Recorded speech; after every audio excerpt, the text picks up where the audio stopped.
Yeah, the pay is good, right? But the pay is good for someone who is supporting himself and his family. Okay. When you look at people who grew up here, or like, let's say the Caucasians or other communities, for them, their parents were born here. The first one is being open-minded. Now, open-minded that you are in a new area. So you need to learn as quickly as you can. Find authentic sources of information. So my success in life is the same as being successful as an immigrant. Oh, okay. I would say I'm successful if I raise sensible, responsible kids who go out and they are of use to themselves, use to their families, and use to their community. And I'll thank God if they're of use to the whole world too. Immigration is often seen as a dream come true, or sometimes a struggle too hard to bear.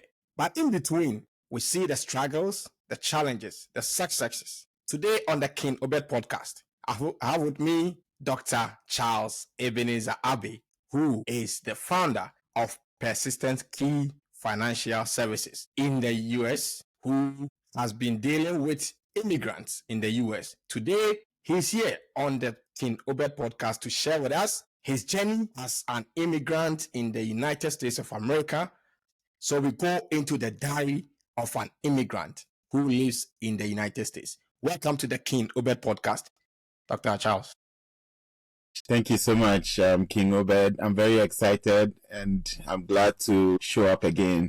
How many years so far in the United States? So this is my 10th year in the US. I came to the US in August 2015. From 2015 to now, 2025, 10 good years. What necessitated this move? Was there something that sparked this move? So yeah, it was a couple of things. Some people come or immigrate because of their own personal reasons, but mine, one, it was forced, and then two, at some point, later when I look back, it looks like that was the best thing to do. So it was forced because I used to be a lecturer at the University of Mines and Technology. And at some point, the government policy was that you need to have a PhD to be able to keep teaching. Now, when I look back today, it's not a bad move, but that made most of us have to look for a PhD program. Yeah. Now, you could ask yourself, or you could say, why didn't you do it in Ghana? I could have done it in Ghana and I started. But the reason I had to come to the US was I did my bachelor's in the same university in Takwa. I did my master's in the same university in Takwa.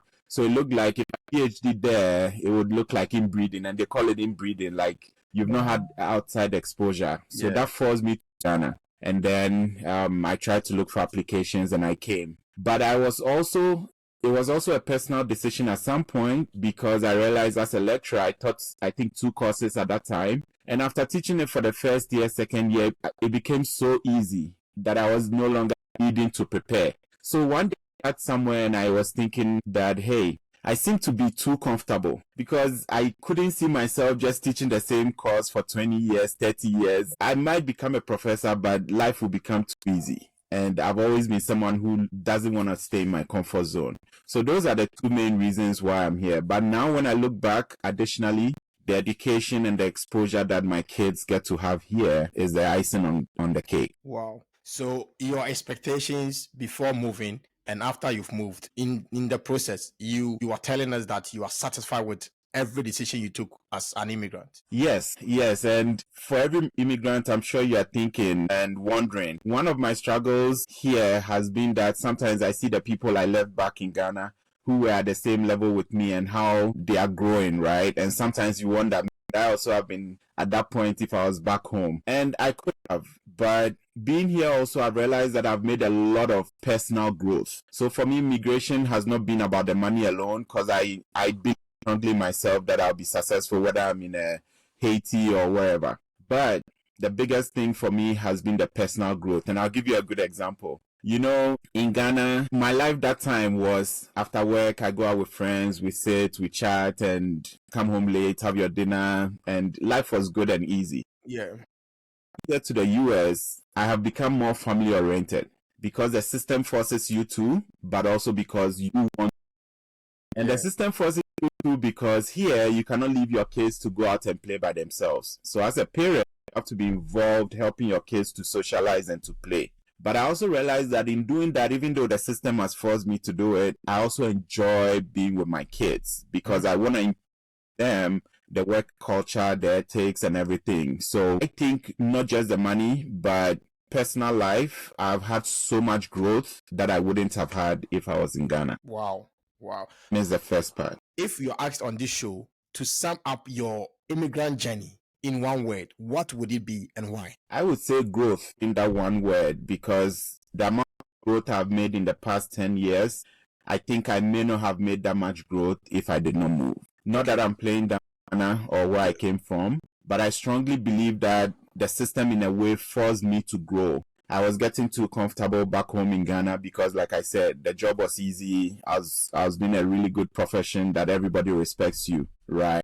So coming here, the system has a way of tuning your mind differently, where you now start to ask questions and question some of the things that you are used to and ask yourself whether you are living to your fullest potential, right? So I would say that one word that describes my journey is growth. Okay. Everyone is focused on money. If you are asked to advise a young guy who is making a move or who wants to travel out of the country or Ghana or anywhere else, to the US, to the UK, to Canada, what would be that single advice as an immigrant who has been in the US for 10 years now? Well, if I have to advise someone, I would say think critically about your decision to immigrate and make the decision on tangible reasons. I wouldn't make it, with what I know, I wouldn't make it only based on money, right? Because like I told you, I believe I can make it whether I'm in Ghana or I'm in the US. Whether I'm in a village in South America, I'm sure I'll make it. So that decision to immigrate should be mostly based on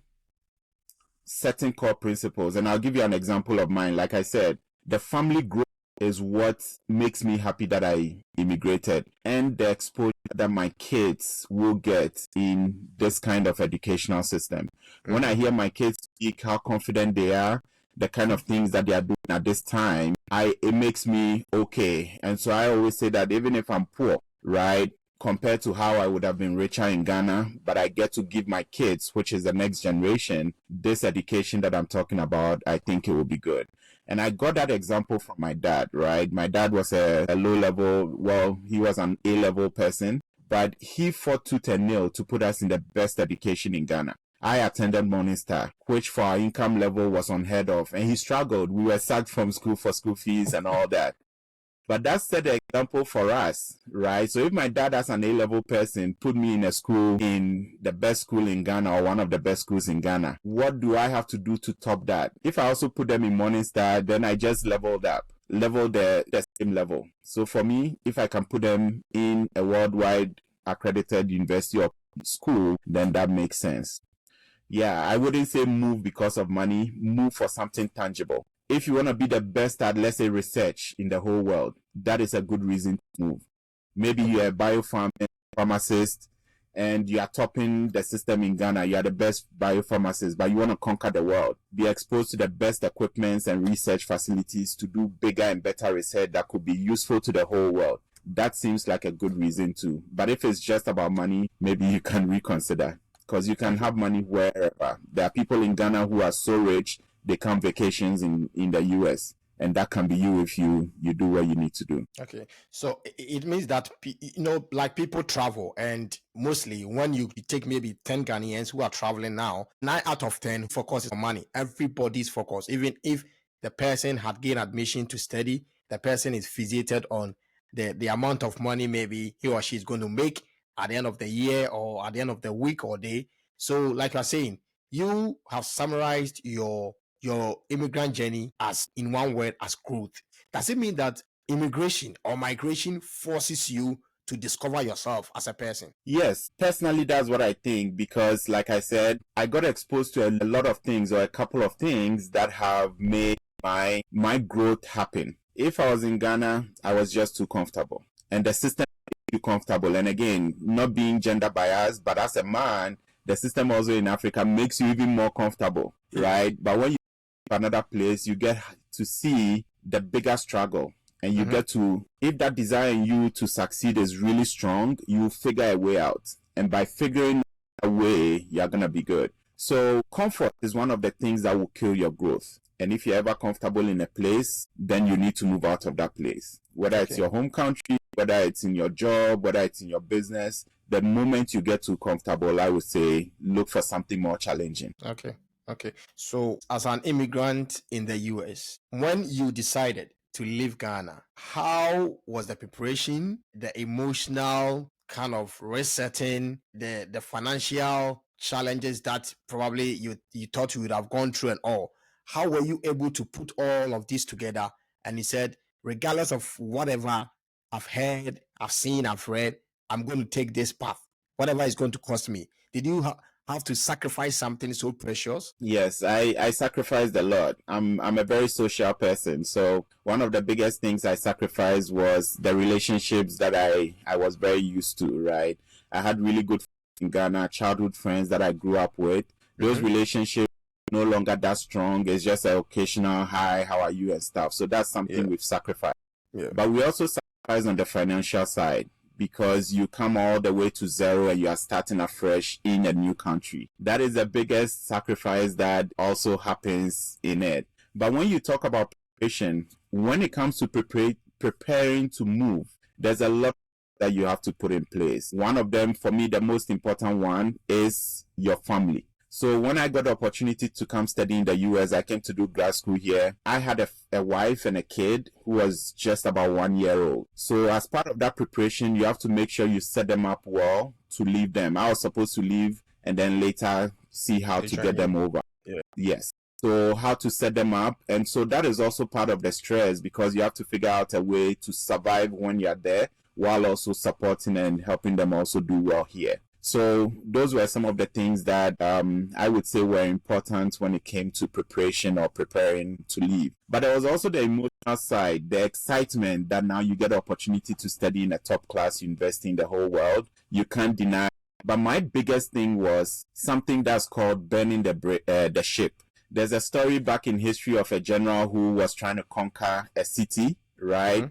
And that city was walled at the shore. So every army that tried to conquer it failed, because when you get to the shore, there's a big, 16-foot wall which you have to scale. And so by the time you scale, no matter how many soldiers you came with, you are gonna. So the general who wanted to conquer the city got to the city, and after they loaded up the ships, he called his commanders or whatever and told them, hey, put fire onto the ships. When the ship was in flame was when he assembled his army people, and he told them, you see, today we are on this shore. We have two options, right? We can, once our ships are being burnt, it means that we either die on this shore because there's no way back. Now, that mentality and that psychology is what helped the soldiers to be able to conquer that battle. Long story short, on that battle, they conquered the city, even though they were far outnumbered and they had all these things against them. What that means is that when you condition your mind that you can do something, you can do it. So for me, when I was leaving Ghana,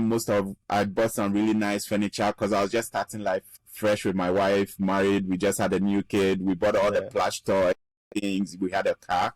But one thing that I did that subconsciously I don't understand, but now when I look back, I see what it was for some reason I felt like I was not gonna come back, and I was gonna be so rich that these things wouldn't be needed anymore. So I gave my furniture, my mother-in-law, father-in-law, we just gave everything out. The only thing we got value for, freezers we had bought, fridge, everything. The only thing we got value for was the vehicle that we were driving that we sold to help pay for the cost of the airplane ticket. What that signified was I was sort of burning the bridge or the ships, so there was no way to come back. I have to make it work.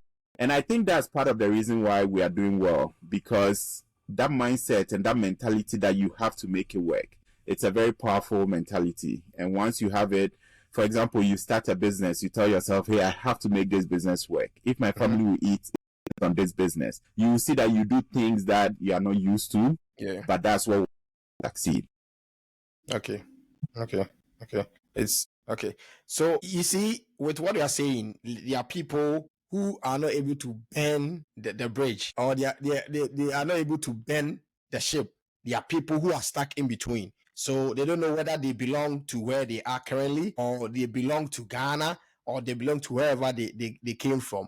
And so they are not able to actually make a concrete decision, have that mindset as immigrants, and say, okay, this is where we are. Let's focus at this point, because people have double minds. What do you say about that? What do you say to them? So for those kinds of people, I'll say that is one of the worst things you can do to yourself. A door can either be opened or closed. You cannot have a door between opened or closed. So, and don't feel bad about it. It's not like you're not patriotic. Okay, it's not about deserting your country or anything. Some people come here and they're able to do so well that they're able to contribute way better than if they had stayed home doing a job and they work hard, retire and die. Some people come here and they are able to achieve so much success that they go back and they can impact like 1,000 lives. And I know so many of those people. So the worst thing you can do to yourself is to be in the middle. Either go for it or go back. But being in the middle doesn't help you, right? Yeah. That is my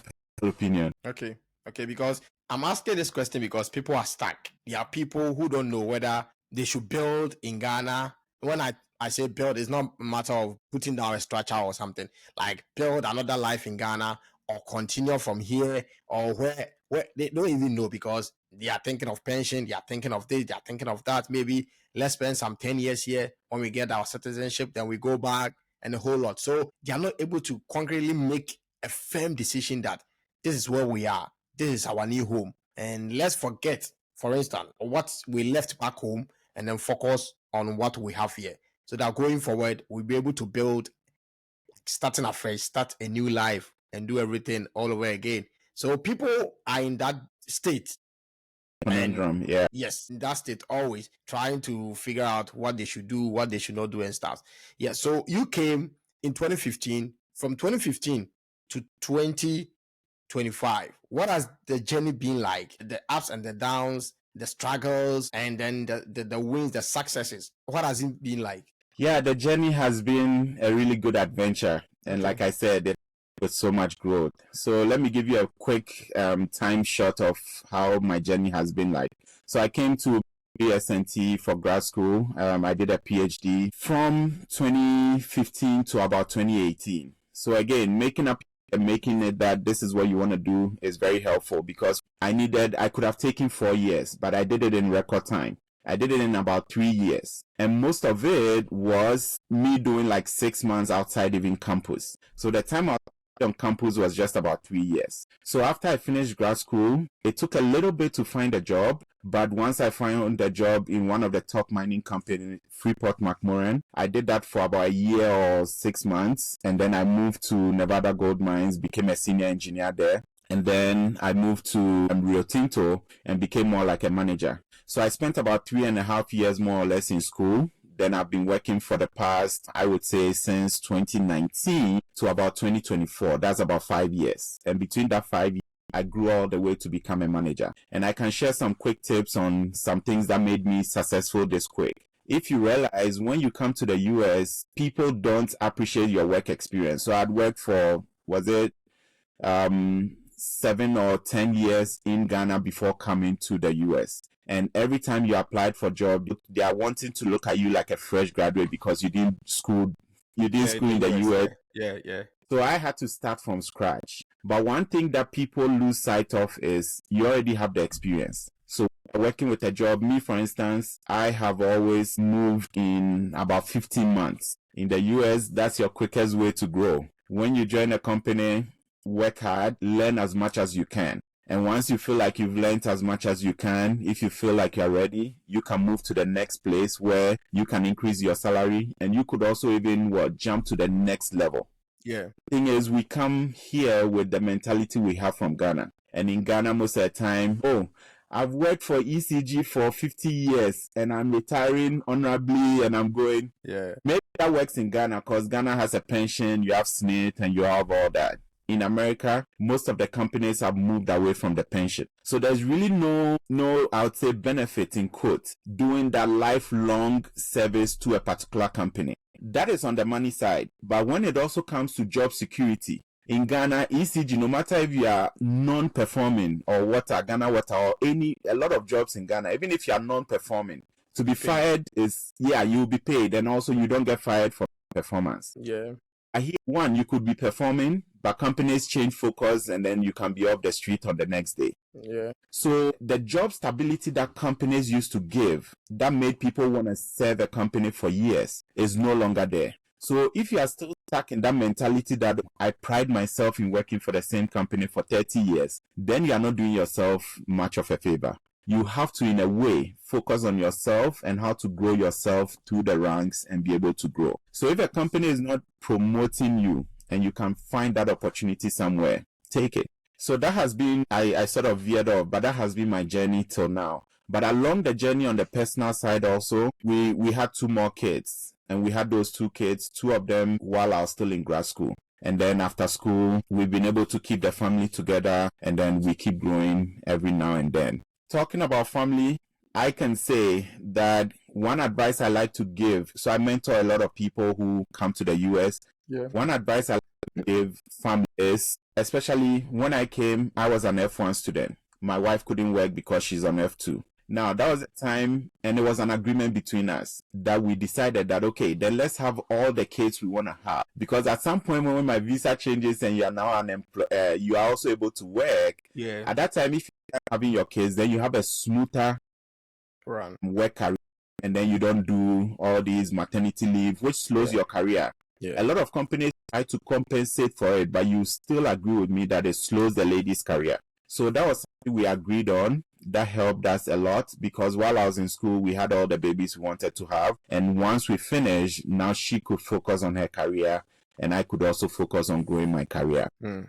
Okay, so that has been the journey since you entered into the US up to now. You are working, your professional life, your career and everything, your family life as an immigrant. And now where you sit, you are self-employed. How did that come in? At what point did you decide that you are going to move out from the normal employee-employer relationship and have your own, become your own boss? Okay.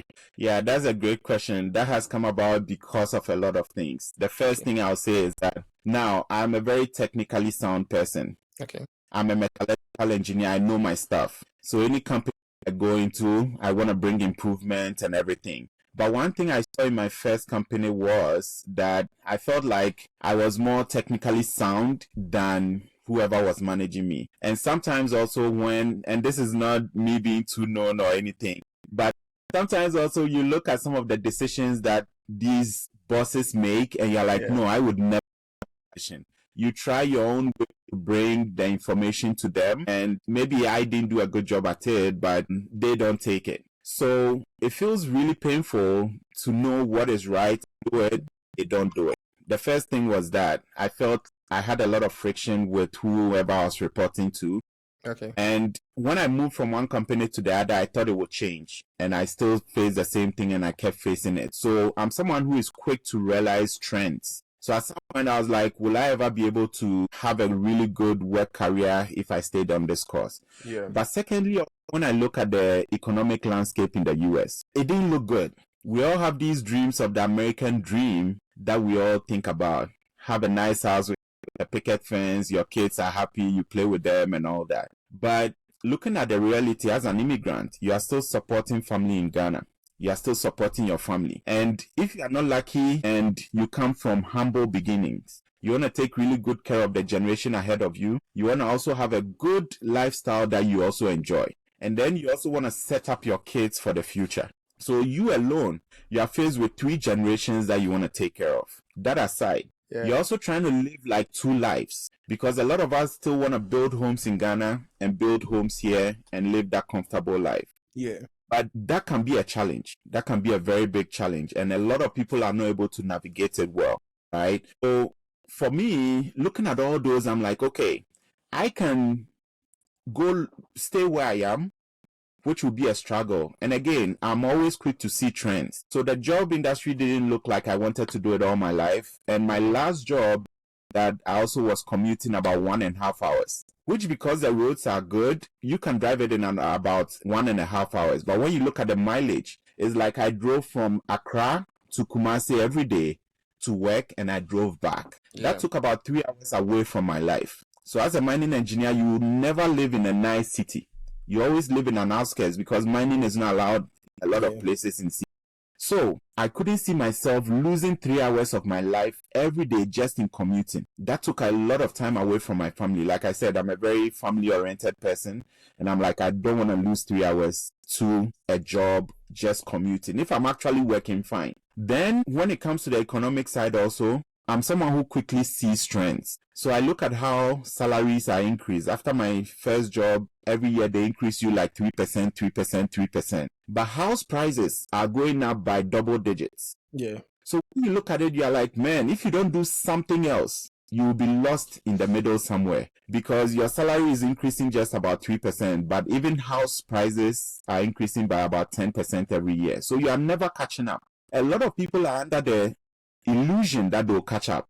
It won't happen. Everything else is going higher than your income, and your current income is not even comfortable. Yeah. So then I started asking myself, there's something I can do. Then I started looking at entrepreneurship, because everybody, everywhere I started asking, they're like, your only source is entrepreneurship. No job will pay you to be as comfortable as you want to be. Yeah.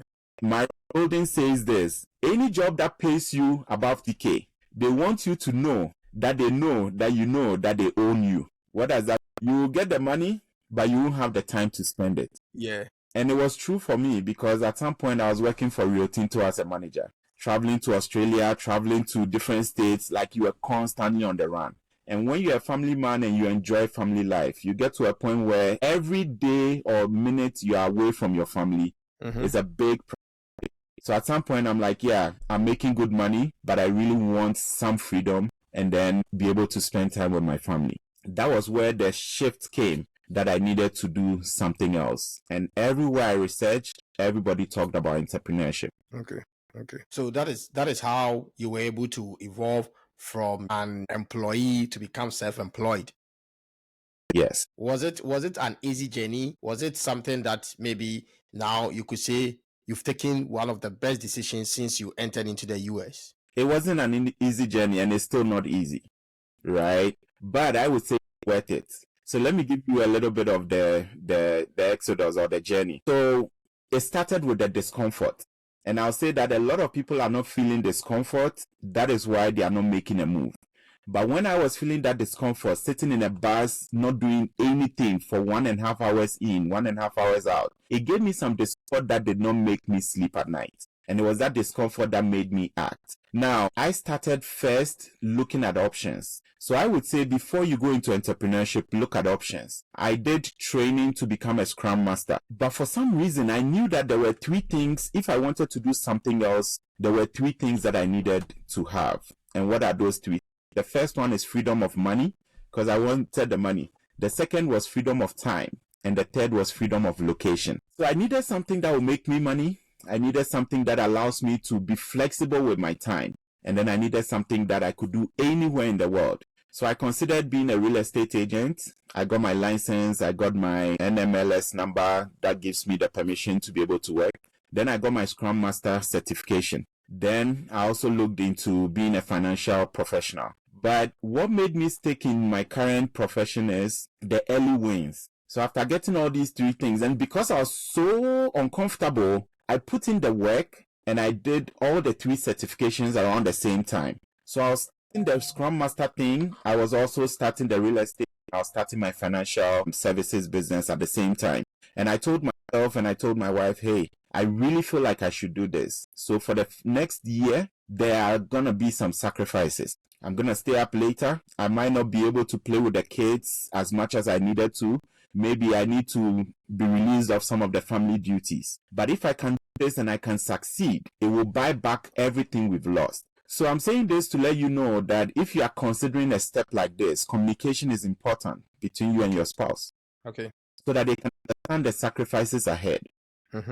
Second, you have to pay the price. Now, I was wasting 3 hours a day on a bus commuting, which was useless. But I told myself, if I can lose sleep for 2 more hours to build something, I could buy back that sleep later. So again, I'm saying this because a lot of people want to change their lives, but they are not willing to pay the price. So imagine me after 3 hours of bus, I do 10 hours at work as a metallurgical engineer, then I do the 3 hours commuting. and then I'll stay up another 3 or so hours. So sometimes I'll sleep around 11 p.m., midnight, only to wake up at 3:30 to join the bus to commute 1.5 hours to start work at 6. I felt like a zombie, but I had that vision of the future.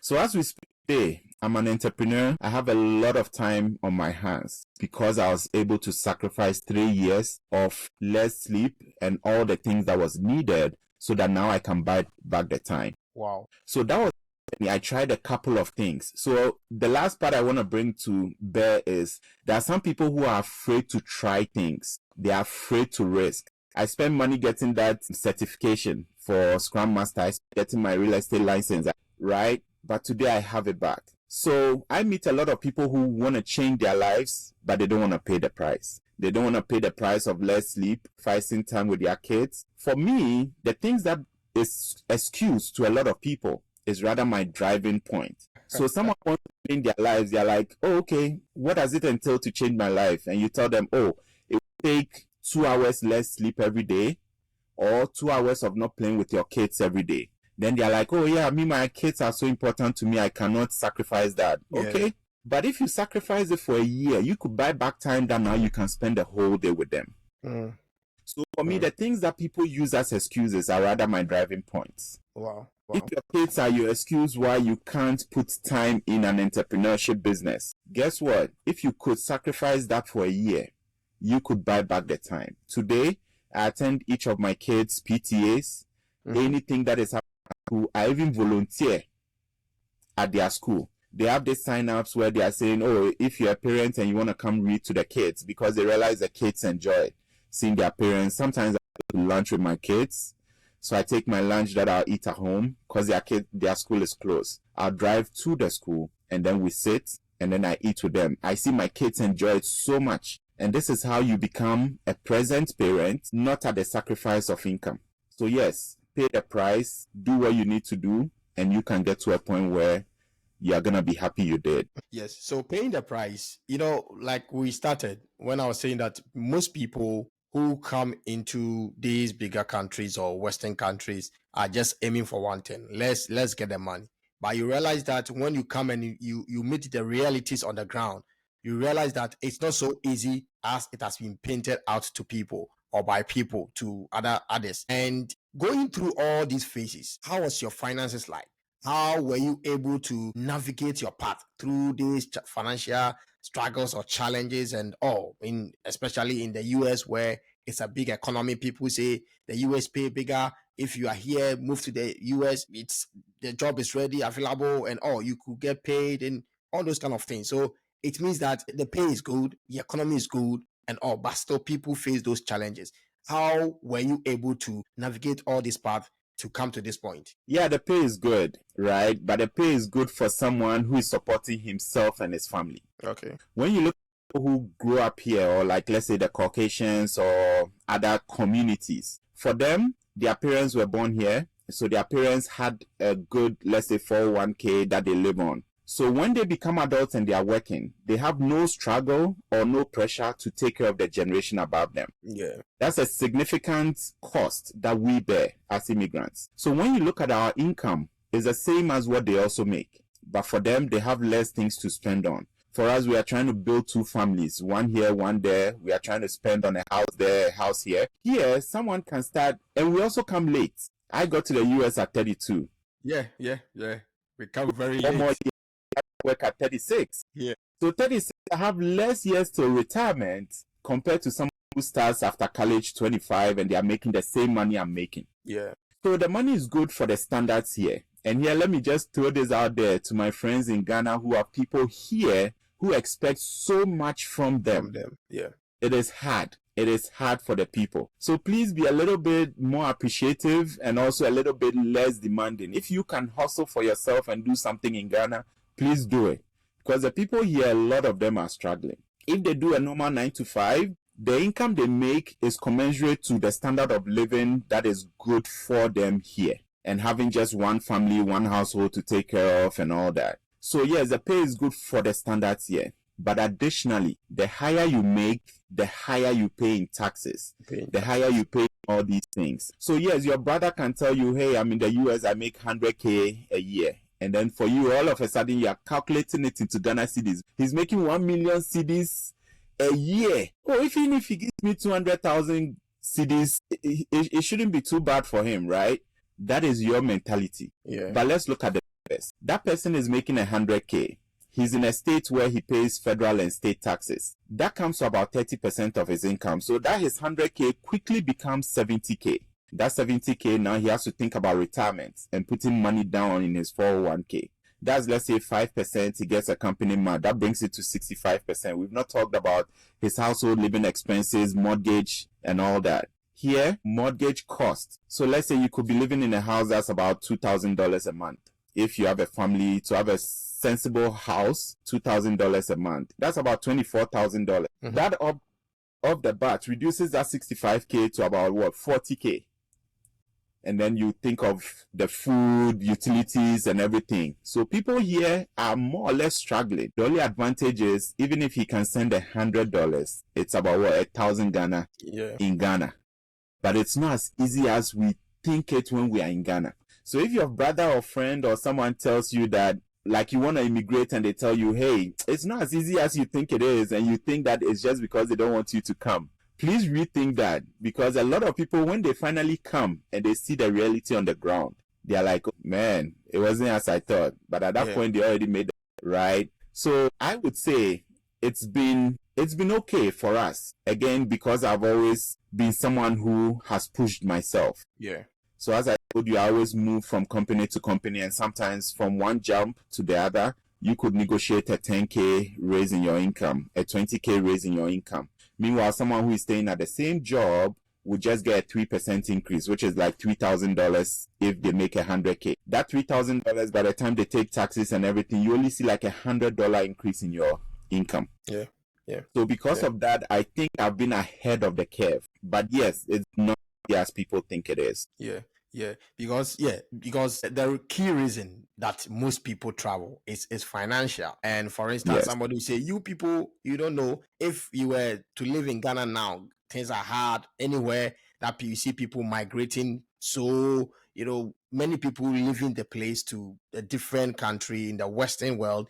It means that the place is so hard economically and all the challenges and all, right? And so the people back home will not understand you when you say, here is so hard, and then economically it's not easy and stuff. Says, if it's not easy, come home, let's all of us stay home and enjoy. Yes, and I know that when you enter into a new country, there are mistakes you make, and then whilst you go through the journey, now you tend to realize that you made this mistake maybe 1 year ago and stuff, and now you are learning and unlearning them. What are some of the financial mistakes that when you calculate your life, some of the things you've done that now, if you're advising a young person or someone who is migrating newly, you say, I made this mistake, I made this financial mistake, don't go to this place, don't do this, don't do that, don't do that. Yeah. So for me, I made a lot of mistakes. And one example is they're trying to build a home. Yeah. Right. So even when I was a student and I was struggling on the student stipend, you were still putting money together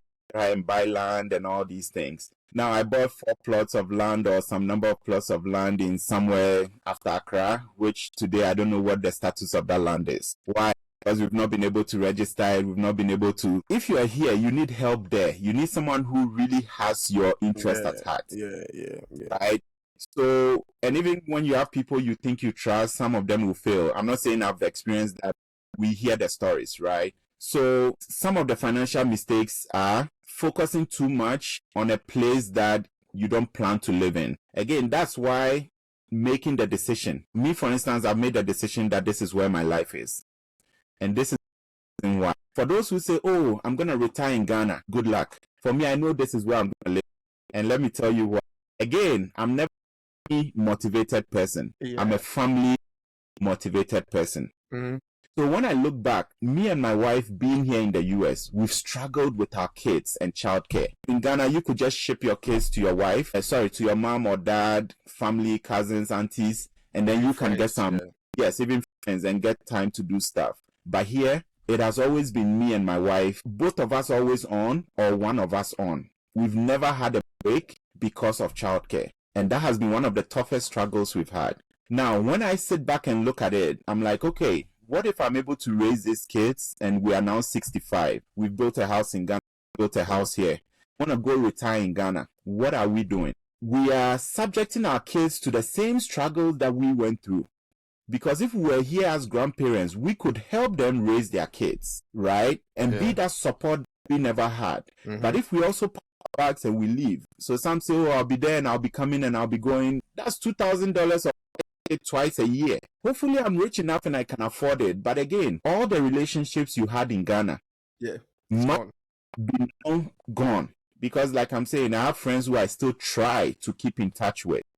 But it's not maybe some of them might even be gone when you retire and go home. So what are you trying to do when you've built your family here? Your kids were all born here.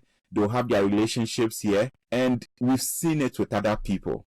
They hope their kids will go home, but their kids don't go home. They have their lives here. Right? So me, I know I'll be here. So that initially I started trying to build houses and doing all these projects. Later I started thinking and I'm like, okay, the cost of a house and the dollar rates and everything, if I rather focused on paying off a house here fully paid, that 2K or whatever I've been paying for mortgage, couldn't I use it to build a house quicker in Ghana? I couldn't do any better than this. And I can pay off a house here, knowing that this is where I might live when I retire. So if that's all I can do, I have a house here in my retirement, which makes life easier. But if I want to do more and I finish paying this house by age 50 or something, and I'm putting that 2K or whatever I'm paying for mortgage in a house in Ghana, wouldn't that be good? But let's look at the timing also. So as a young guy, you are 20s, 30s, and you're building in Ghana, but you plan to live your life here. Then that house is empty in Ghana. And then they are calling you. And I have uncles. So me, I have a lot of people who are older than me that I relate to. Because I can learn the lessons they are learning ahead of time so that I prepare. So I have uncles who I talk to, and sometimes you go visit them and they're on the phone with someone in Ghana and they're like, toilet, this toilet is broken, we need money to fix it. There's shouting and even the blood pressure for your age. Sending money. So the long and short is we rush to build a house in Ghana and we don't get to use the house. If you're an entrepreneur and you're entrepreneur minded, you would rather put your money in assets that you can get benefits from. And let me use an analogy. I've always wondered why Ghana hasn't developed a lot well. And sometimes, and I might be wrong, this is how I see it. In our national budget every year, we spread it thinly across so many sectors. So sports get a little, environmental gets a little. So over years, we are not able to finish one aspect and start getting benefits from it. So instead, why don't we rather focus on an area, take a year, 2 years, 3 years, and develop it really well and make it self-sustaining. Then we move to another area. So let me bring it back to our lives also. You start building a house in Ghana, and every month you are sending money. Then you're also trying to pay your mortgage here. That takes a longer time to finish any one of them and get benefits from it. Then when you also rent it, you also give it to family to live in it. So you don't even recoup anything from it. These days now people are doing Airbnb with their house that they are building. So that's good. But previously they would build houses and then it's empty. Or they let people live in it and then it starts to deteriorate. In my mind, why don't I rather focus on blooming where I'm planted? I'm here in the US. Finish paying off my house here and have that security of where to sleep. Because when that happens and you even have a financial crisis, like you lose your job or something, you don't think about mortgage because you have a place that's fully paid off. And then once you are no longer paying mortgage, you can put that money into building a house or houses in somewhere else. Which you spread money so thinly. You are buying a house or building a house in Ghana and then you never use it. Then you're also building a house here or paying for your mortgage. So it takes you 30 years to own those two houses. But maybe if you focus on one, finished it, paid it off quickly, started getting benefits from it, rediversifying those benefits to another area, you may end up doing 4 houses instead of the 2 that it takes your lifetime to do. So for me as an entrepreneur, these are some of the rethinking that I get to do that is directing how I live. But yes, the initial financial lessons I learned was that division of labor. You are better on doing something and achieving it well and moving on to something else. Like I said, some of those lands, I don't know where they are now. Maybe I can salvage it. But because you are not there to monitor, you lose some of these values. Yeah, I can relate, because now you get people saying that, yes, by the time, maybe don't just focus here. You get old, you grow old, and all, you want to come home, so that when you come home, you come and rest and all. So we are kind of divided. We've separated ourselves, or we divided ourselves into two houses. One is here, the other is there, and we are managing two worlds, and it's not easy. So that is why it gets to a point where we are burnt out and we become depressed, and a whole lot of things, a whole lot of sicknesses come upon us as we journey through. And the point is that whatever it is, you will still have to go through the pain of working if you have not created anything meaningful for yourself whilst you are here. Because you still have to, the alarm, you have to set the alarm. No matter the time that you sleep, you have to wake up at this point in time. And it's a cycle. It continues each and every time. It's not easy as being an immigrant in a foreign land. It's very tough. Yeah. It's really tough. So what I'm saying. So that advice of you want to build something here in Ghana so that anytime you come home, you have a place to sleep. Yeah. That is good advice. Yeah. But it's in a different era of immigration. What do I mean? Those days, most people who came to the US or Canada or UK, they were illegal. So maybe they came to school and they stayed. They know at any time they can be deported. So that rush to build in Ghana so that if you deport me, let's say I'm here 5 years and I build my house in Ghana and you deport me and I even bring $20,000 or $10,000. Once I have a house, I'm good. So that rush was there and it was good. But these days, most of us are learning the system. We are coming through school or whatever. We are finding ways to stay legally, getting green cards, getting NIW, all those, and those are also. Yeah. So if you now have a legal way of staying here and that risk of being deported at any time is no longer there. And again, you want to live here because that's why you came. You want to live here. That's why you came, right? So it means you're going to raise your kids here. Your family is going to be here. Your roots are now here. So focus on how to be okay here. Because again, back to the example I was giving, even if all I can do is to pay off my house here in the US and at 65 and I retire and I'm like, okay, I want to go to Ghana. If I sell the house here in the US, I can use that money to buy a house in Ghana because of the exchange rate and all that. Yeah. Right? So that's good. But if I build a house in Ghana and that's all I could build, and I go on retirement and I realize that, oh yeah, I want to support my kids and my grandkids, so it's better I stay here. Can you sell the house in Ghana and get enough to pay off a house here in the US? So these are all things that we have to think about. One, the era is different. The era of deportation and, well, maybe how things are going these days is a little bit risky with deportation, right? Yeah.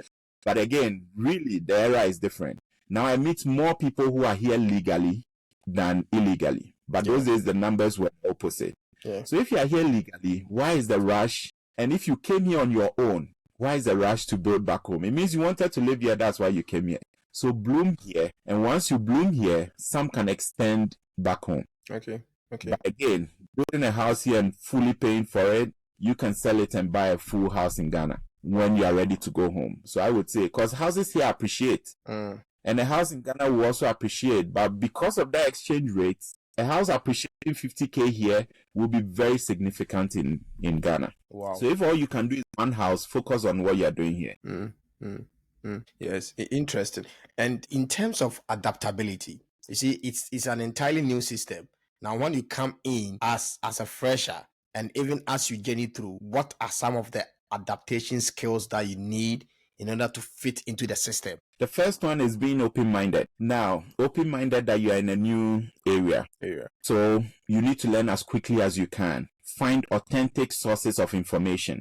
And this is where one pastor, Pastor Lumide, said that to a large extent, the people you come to meet could shape your future in the US. So you have to be careful. And there are all these stories of maybe someone who comes to meet someone who is a warehouse worker.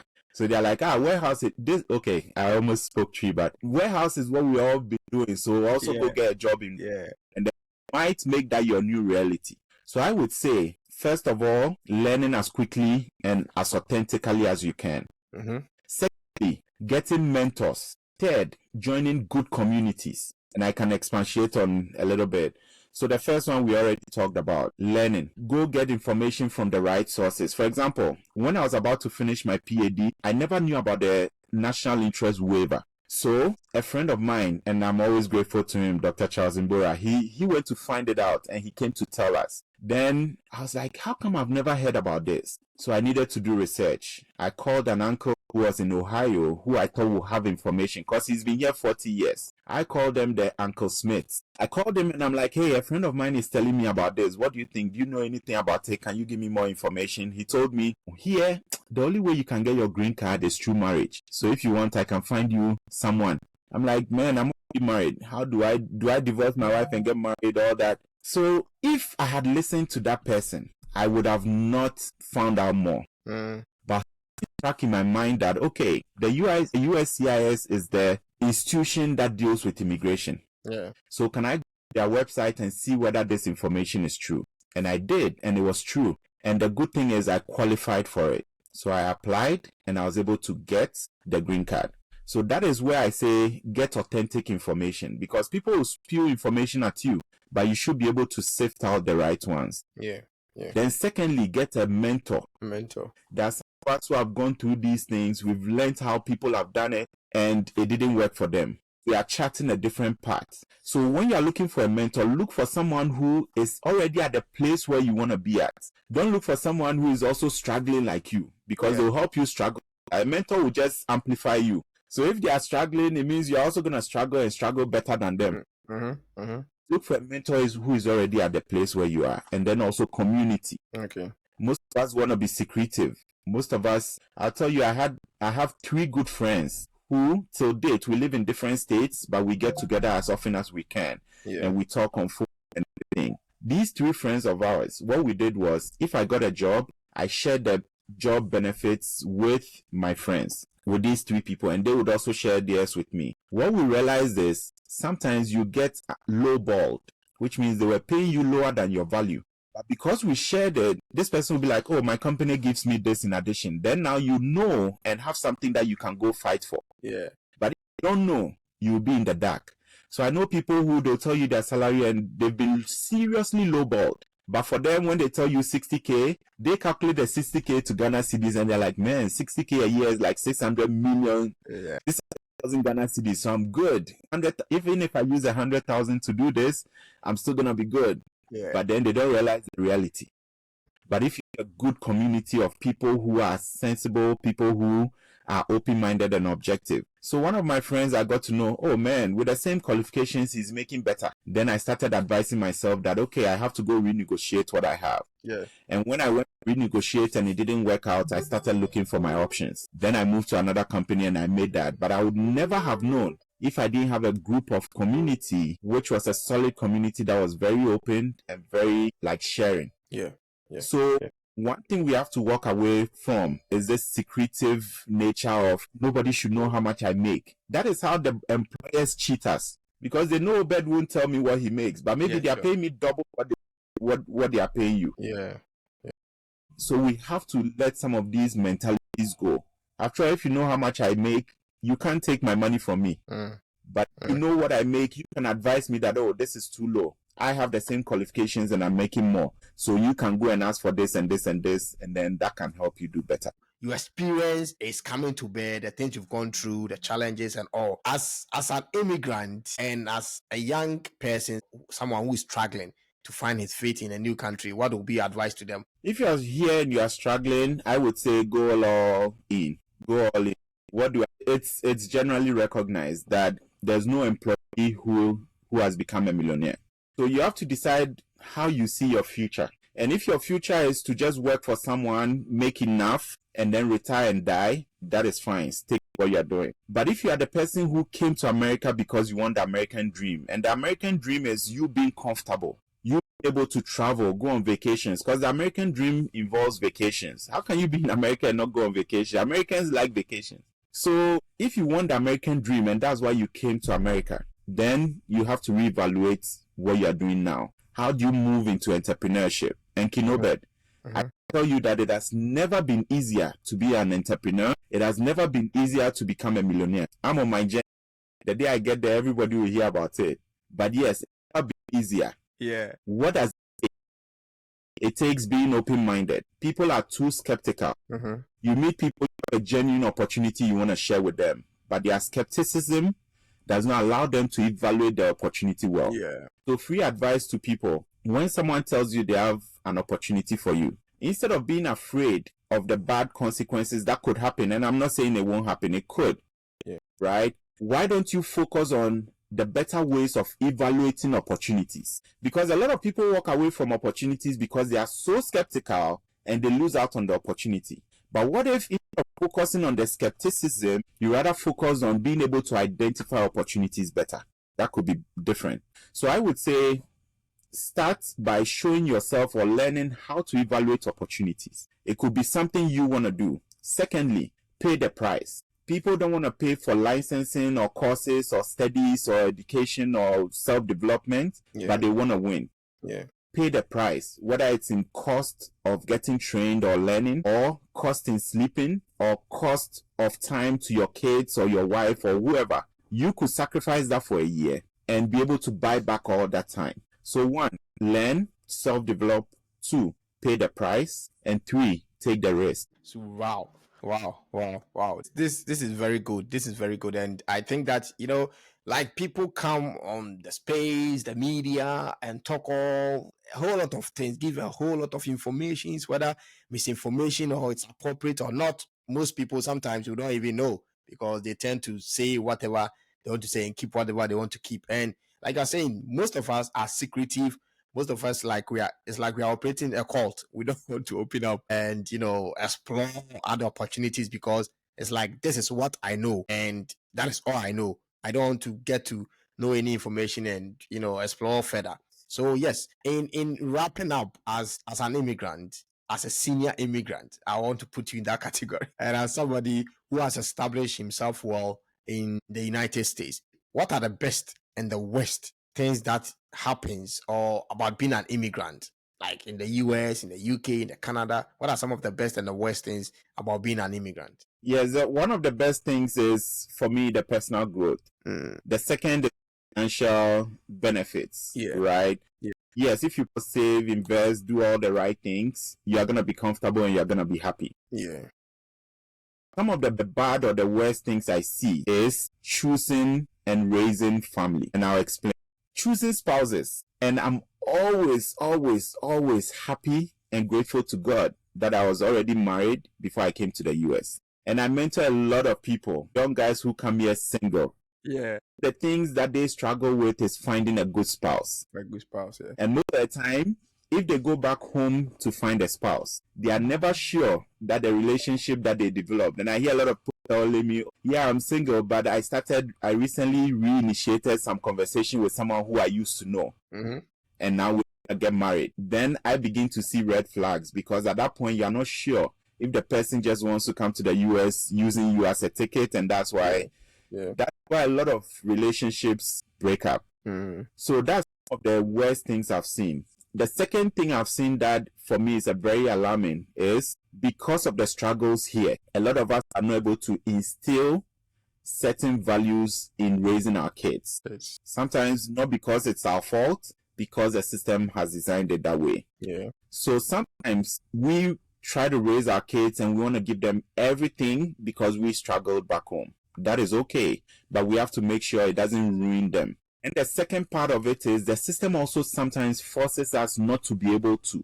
What do I mean? Again, when I talk about how our economic levels are, so yes, you are making a good salary by American standards, but by immigrant standards, it is different, because by the time you pay your black taxes, which is paying taxes to the people who feel like you owe them, right, there's not much left for you. So a lot of families end up, instead of thinking of a different way, like going into entrepreneurship or something that guarantees them better income, they rather look double shift, triple shifts. So there are homes where mommy goes morning shift, daddy goes night shift. Sometimes they are both going the same shift. And so they leave the kids and TV is raising the kids.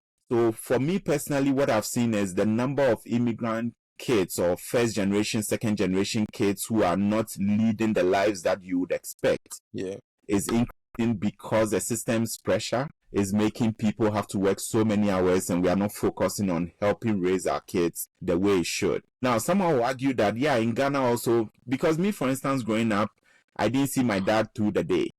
he will go to work or wherever. But there was this unspoken rule that wherever you go during the day, you should be back by 6 and be bathed and before he comes home, right? So some will argue that, yeah, in Ghana, we also didn't have that much contact like we want our kids to have here. But the difference is, in Ghana, the society helped to raise our kids. Today, I have to teach my kids about the Bible. But in Ghana, I could drop them off at Sunday school, right? And the community did the rest for us. The church will do the rest. They'll go for catechism. They'll go for this. So a community raised our kids. But here, it's all up to us. So if it's all up to you, and now you leave to go do 2 shifts, 3 shifts, 4 shifts, now the kids are being raised on TV. And it's so easy to just give them Ryan's World or any YouTube channel.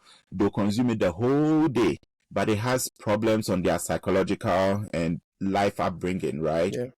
So those are some of the worst things. The family is under threat due to immigration, whether because the system is doing it or we ourselves, we are doing it. And those are some of the things that is happening to us. But some of the good things are, yes, the money is good. You can, if you plan and you do well, you enjoy your life, plus the growth and all these other things. Wow. This is a good conversation for immigrants. And I think that anybody who gets hold of this video or audio will enjoy it, because people can relate to whatever you are talking about. Now, I think majority of people are traveling each and every day, even if not from only Africa, Asia, different parts of the world. People are traveling all for better life, and this is what you have laid out in this episode. What does success as an immigrant mean to you as we wrap up? Okay, yeah, so my success in life is the same as being successful as an immigrant. Oh, okay. I would say I'm successful if I raise sensible, responsible kids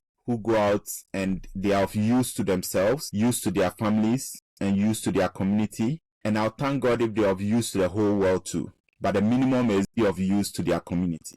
So whether as an immigrant or as non-immigrant, that is what success looks like for me. Yeah. So that's why for me, it was so important that I moved into something that allows me to have the time to help raise these kids. Because you can be as rich as you want to be, but it's a wayward. Richness or riches is useless, right? But I can be poor. But if I have kids who I'm proud of, I'll take that any day, anytime. So yes, success as an immigrant means raising my kids to be responsible adults and them also going out into the world and giving value to the world. Wow. And that is why now we see Western governments trying to always initiate policies or implement policies which will curtail or reduce. They are doing a whole lot of things, and sometimes it looks like a frustration to immigrants. Sometimes it also puts us in a state of anxiety and a whole lot. We don't even know what is going to happen in the next minute. So yeah, thank you very much. Yeah. So the last final word I'll say is, again, make that decision. Being ill doesn't help you. For me, one thing I always tell people is, if you come here, whether you come as grad school or whatever, you want to stay, decide you want to stay, and then find your quickest route to stay here legally. Because once you get to stay here legally, it changes a whole lot for you. No matter who comes and the time bomb and all that, you know you are here legally. That helps you to be able to plan. Buying a home, building a house, starting a family, all those things become more solid if you find your pathway to staying illegally. So I would say the first thing you should look at is how to regularize yourself. If as a student and you want to get a green card, look into NIW, look into EB1, all those processes where you can get a green card and be able to stay. Once that decision is made and you start making moves towards that, and that's the first thing you can do, everything else will fall in place. Thank you so much for this elaborative and extensive information on immigration, sharing your journey, how you started, how you've moved from being an employee to now self-employed, and then how you deal with your family and all. Thank you so much. And I know that viewers, listeners will enjoy this episode on immigration. I think we should do this part 2 of this episode, so that, yes, you give us like more in-depth stories that you've heard, coaching people, mentoring people and all, and how we can navigate our paths, take full charge of some of the opportunities that we come across as immigrants, and then take the world. It's for us, and we dominate every part that we find ourselves here. So thank you, Dr. Charles Abbey, for your time on the King Obed podcast. I know listeners will enjoy this episode. It's been a pleasure. Thank you for the opportunity. Thank you so much. Thank you so much. I'm really grateful for the time. Thank you so much. It's been a pleasure. Talk to you. Yeah. Okay. Bye. Bye.